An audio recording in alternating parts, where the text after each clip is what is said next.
Hoy día me demoré un poco en empezar incluso a grabar, buscando un material que no lo encontré en internet, porque simplemente necesito unos puntos de referencia y se me fue este punto de referencia. Es un libro del cual de todas formas puedo hacer algunos comentarios.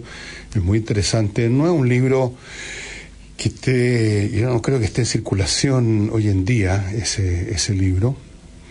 Nunca estuvo mucho en circulación porque fue escrito y publicado en una época en que predominaba de forma absoluta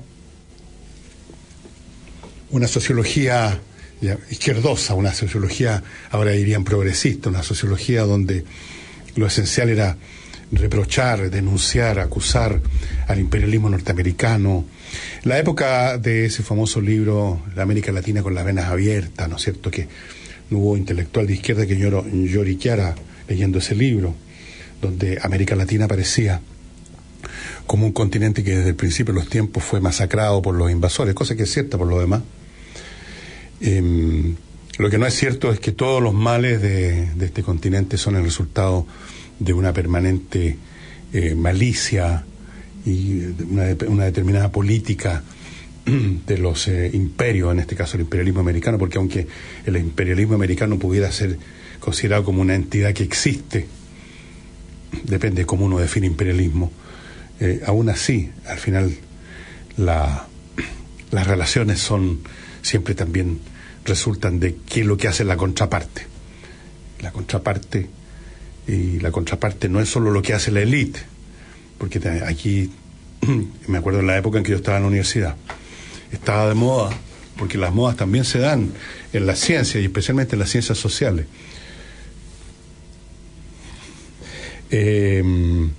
Estaba de moda lo que se llamaba el desarrollo del subdesarrollo, que es una teoría que desarrollaron el sociólogo norteamericano Andrés Gunder Frank, que fue profesor mío en la universidad. Tuve ese honor, pero un buen profesor, un poquitito curioso en sus costumbres, no era muy civil. Era capaz de flatearse así delante de todo el mundo con cara de palo. Y estoy hablando en serio. También la desarrolló Teotonio dos Santos, que era un sociólogo brasilero que estaba pero muy de moda. Todo lo brasilero progresista estaba muy de moda en esos años. Y algunos otros investigadores, Enrique Cardoso, o Fernando Cardoso, no me acuerdo bien el nombre pila, también un chileno nuestro. Bueno, había un montón de sociólogos y economistas que estaban en la onda del desarrollo, el subdesarrollo, y la narrativa era la siguiente.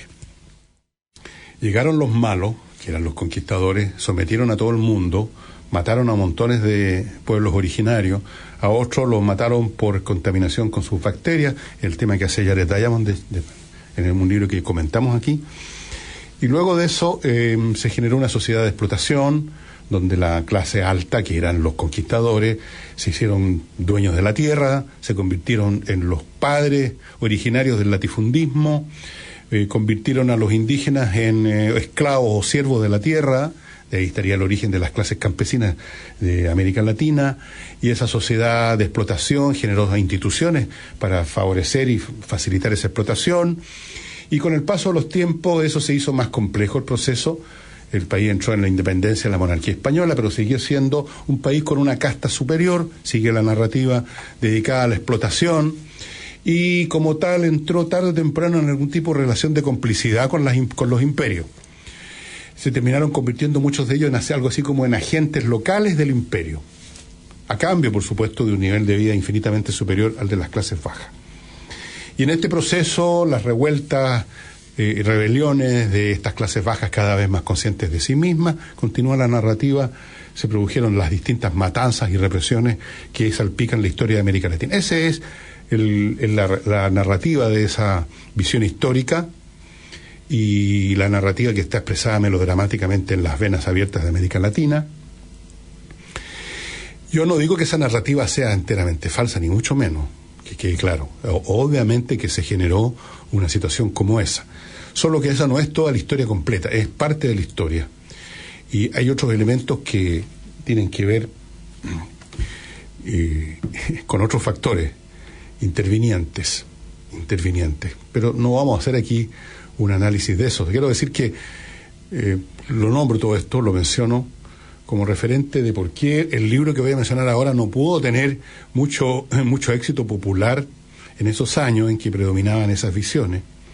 Yo creo que la mayor parte de los cabros que estudiaban sociología, ciencias sociales en esa época, ni siquiera se enteraron de la existencia de este libro. Me refiero a un libro que se llama Sociología del Comunismo. Vamos a ver si me acuerdo más rato del nombre del autor. Es un libro que yo lo conseguí por pura casualidad incluso. Y lo conseguí incluso, yo ya no era estudiante de sociología, había terminado eso para mí, ese ciclo. Y es un libro realmente apasionante, un libro que estudia la estructura social, política, económica y cultural de la Unión Soviética que existía, pues este libro es de los años 60, fríamente, como quien hace el estudio de un animal, de una cosa, o sea, como debe hacerse en la sociología. El padre fundador de la sociología es un francés que se llamaba Émile Durkheim, y Émile Durkheim escribió un libro que es uno de los primeros libros que hacen estudiar, por lo menos en mi época, a los estudiantes de sociología. Las primeras semanas uno tenía que leer este libro que era sobre el método de la sociología. Y una de las cosas que decía Durkheim es que había que examinar los fenómenos sociales como si fueran cosas, no tomando partido, como hicieron muchos estudiantes de mi época, que se consideraban a sí mismos agentes de cambio. Miren los tontones arrogantes, además. No, Durkheim decía que hay que examinar los fenómenos sociales, cualquiera que sean, como si fueran cosas, con esa falta de pasión. Hay que hacer un esfuerzo para no identificarse con nada. Y es lo que hizo este autor, que creo que se llamaba Pierre Mounier. Ya lo voy a verificar en Wikipedia.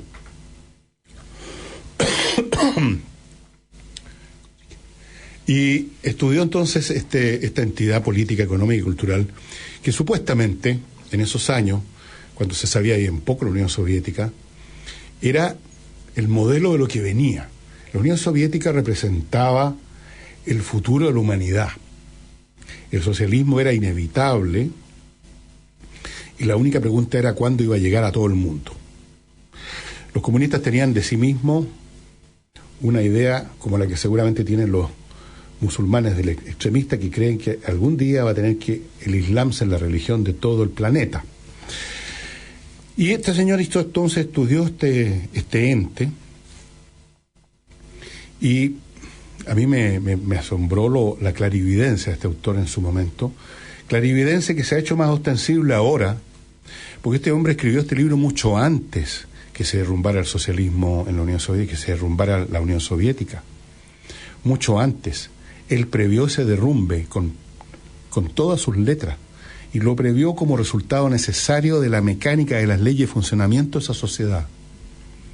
Fue un gran y brillante Nostradamus de la sociología este personaje, y examinó toda su mecánica interna, la malla, la textura política, sociológica, cultural, y demostró, no es el único que ha hecho esta comparación, que el comunismo, que el marxismo específicamente, el marxismo, la teoría marxista, o sea, la teoría desarrollada primero por Karl Marx, con Engels en parte, luego por Lenin y otros teóricos del marxismo,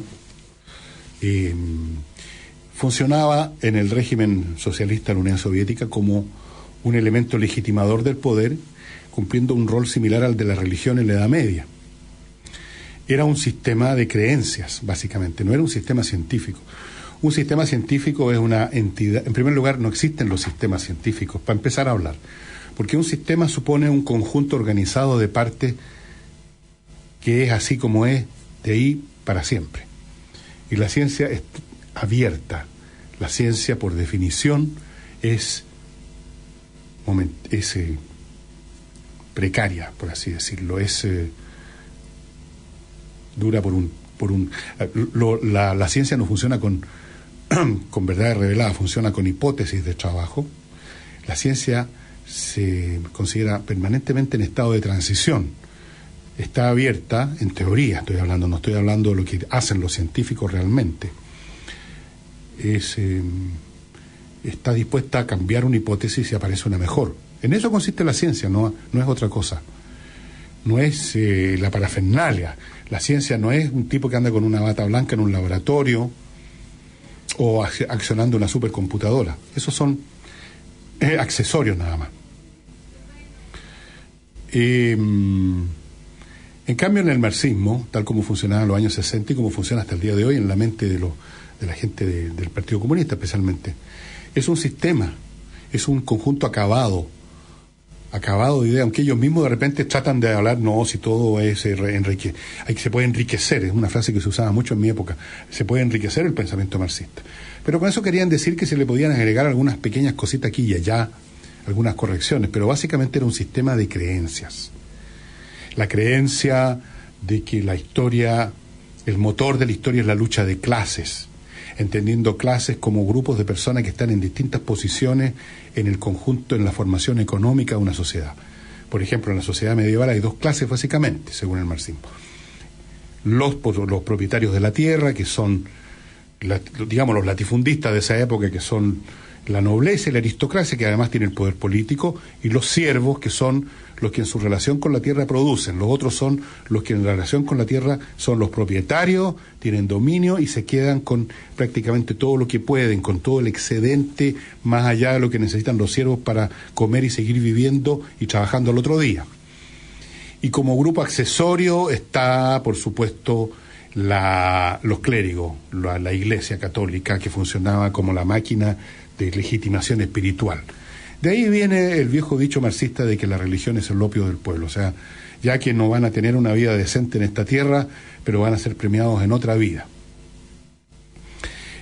Cuando examinaban el capitalismo, la lucha de clases se producía entre otra vez dos clases, dos grupos de personas vinculados en forma distinta con el aparato productivo.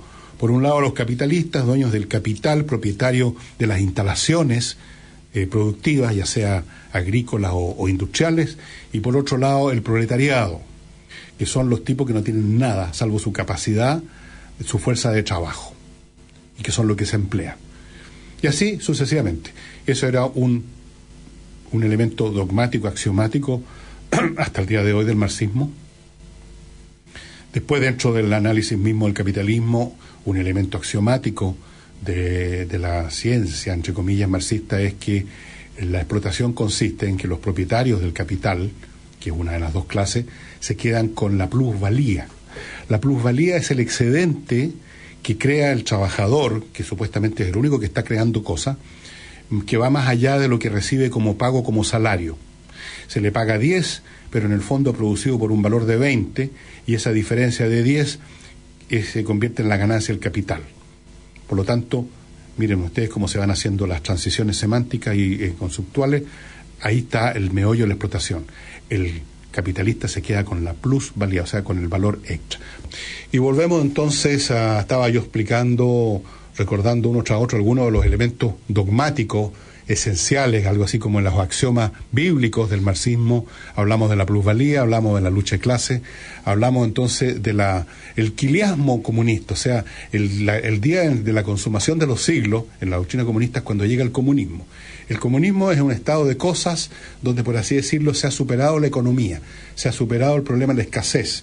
Ya uno saca del aire lo que quiere, hay una superabundancia, los hombres funcionamos de otra manera, la raza humana, ya no hay esta separación entre el hombre que trabaja y el hombre que está mirando el techo en ocio, sino que todo es integración, uno es un hombre completo, el hombre comunista en esa doctrina es el hombre completo. Es un sistema religioso por donde se lo mire porque sus axiomas son indestructibles. La prueba de ello es que mientras la Unión Soviética existía, aquellos que se desviaban de esta doctrina no eran considerados, bueno, la ciencia anda buscando todo el tiempo desviarse, buscar cosas mejores, no, eran desviacionistas, eran renegados.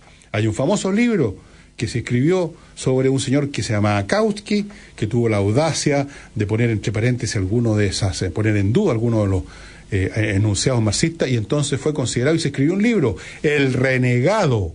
Fíjense ustedes, eso es una expresión religiosa, el renegado Kautsky. El renegado Kautsky lo dice todo eso, no es necesario que yo siga diciendo. Otros elementos de esta doctrina que funcionaba como legitimadora del orden social instaurado en Rusia después de la revolución bolchevique, otros elementos que son propios de una religión son, por ejemplo, el culto por el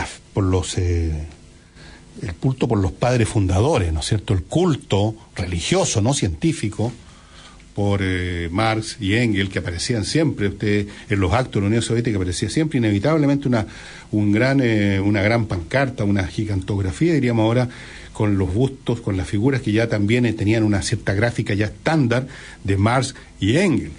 Y había un culto que hasta el día de hoy permanece, aunque ya tiene otro carácter, del cuerpo de Lenin, que estaba en un sarcófago de cristal y la gente hacía cola para ir a verlo.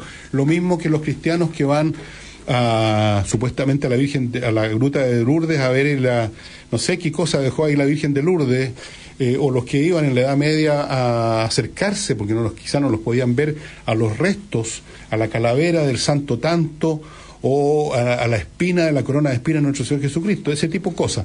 El culto a las reliquias, el culto a los desaparecidos, el culto a la personalidad, que el propio marxismo lo usó en la Unión Soviética, en el mundo, en la época socialista, cuando a uno se le pasaba la mano, o cuando había que culpar a algún dirigente, a alguna persona de los males del sistema, se hablaba del culto a la personalidad. Lo que pasa es que había habido un excesivo culto a la personalidad.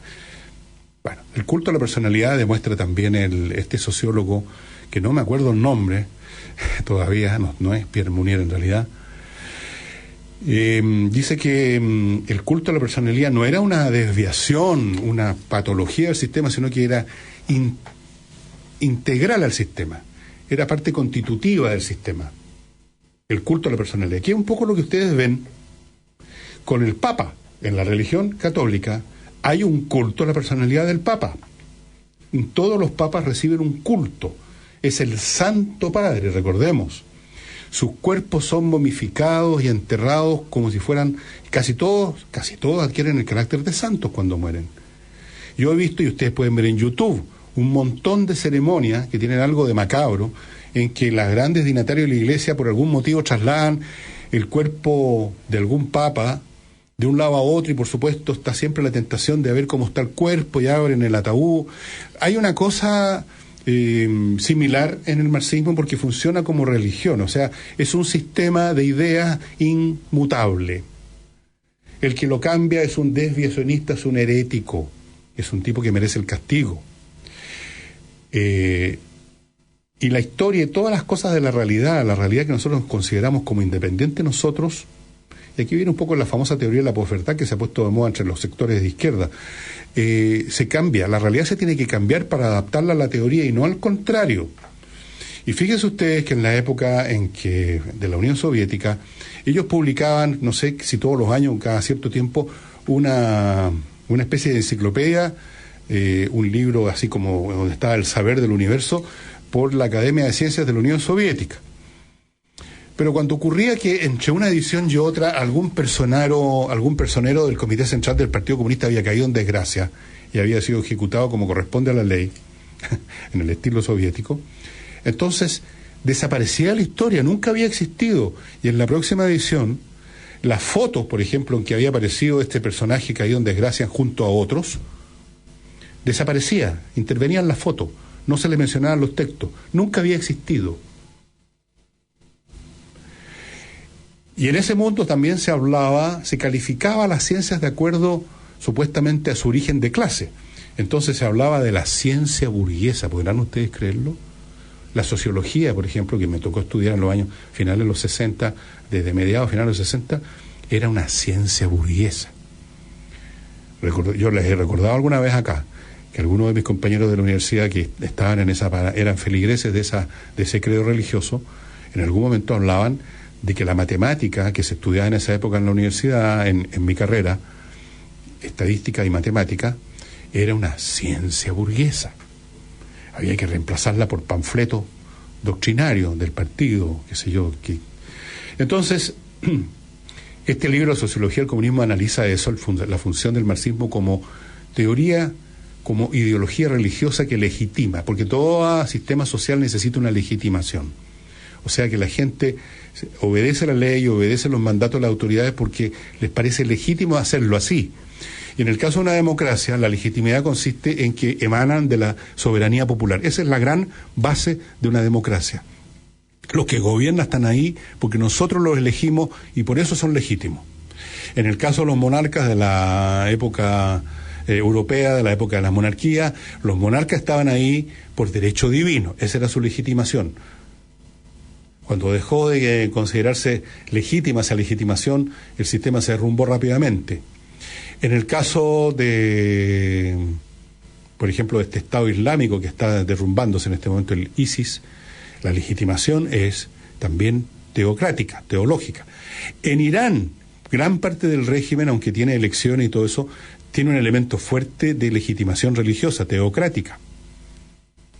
Y así sucesivamente. Entonces, en el caso del mundo socialista, de la sociedad soviética, la legitimación era la doctrina marxista, el comunismo, de la cual los grandes intérpretes eran, por supuesto, los líderes.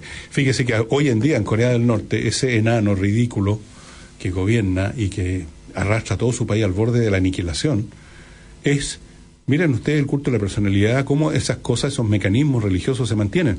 No se habla de fulano de tal, Kim Jong-un, es el líder, es el jefe de gobierno, no, es el líder supremo. Así lo mencionó este señor ministro de Relaciones Exteriores, que hizo un discurso hace unos días atrás nada más en las Naciones Unidas, diciendo que ellos consideraban que se les había declarado la guerra. Así lo considera el líder supremo. He ahí la semántica, el lenguaje, la conceptualización y la fantasía delirante de esa religión. La religión que es más delirante que las religiones comunes y corrientes, porque por lo menos las religiones comunes y corrientes ponen en el pináculo de su doctrina a Dios. Uno puede creer o no creer en él, pero por lo menos uno entiende, acepta que es un súper referente, nada menos que Dios. Aquí no hay un referente como Dios. El referente es un patético enano, gordo y ceboso, como Kim Jong-un, que se convirtió en el líder supremo. Entonces, estimados amigos, ese libro, Sociología del Comunismo, si ustedes lo encuentran en alguna parte, voy a tratar de voy a ubicarlo en mi propia biblioteca y voy a ver el nombre y voy a dárselo el lunes, porque francamente es un libro que vale la pena. Yo no sé, voy a averiguar también si está en alguna nueva reedición, probablemente si está, va a estar en su idioma original, que es el francés. Dudo mucho que lo encuentren en castellano, pero si lo encuentran, cómprenlo y léanlo, porque es un libro increíble. Escrito, como le digo, en los años 60, predijo lo que ocurrió prácticamente 20 o 30 años después, porque él dice este tipo de regímenes, por estas mecánicas y estas razones, se derrumban. Y se derrumban exactamente cuando se derrumba la legitimidad. Ahí se derrumba todo sistema político, y la legitimidad del sistema político ruso se derrumbó cuando empezaron las llamadas reformas de Gorbachev, ¿se acuerdan ustedes? La perestroika, porque la cosa no funcionaba. Un régimen que además no entrega las mínimas satisfacciones económicas a la gente, toda su justificación y legitimación se empieza a apolillar, literalmente. Así es que nos van quedando 2 minutos, así que yo creo que ya les puedo decir chao. Estoy un poquito con un problema de garganta hoy día. Vuelvo a repetir, Sociología del Comunismo, a ver si me acuerdo de encontrar más referentes para que ustedes lo puedan adquirir, este extraordinario libro, que nadie le dio pelota en esos años, porque en esos años lo que se le daba pelota era redoble tambores, las venas abiertas de América Latina, el desarrollo, el subdesarrollo, todo ese tipo de literatura marxista o neomarxista era la que la llevaba. Yo no estoy diciendo que era malo o bueno, estoy diciendo que era lo que estaba en ese momento, tenía la hegemonía ideológica, porque las ciencias sociales tienen una tendencia muy fuerte a dejar de ser ciencia, dejar de mirar las cosas, como decía Durkheim, y en cambio a hacer que sus practicantes se conviertan como esos patéticos niñitos que conocí en la universidad,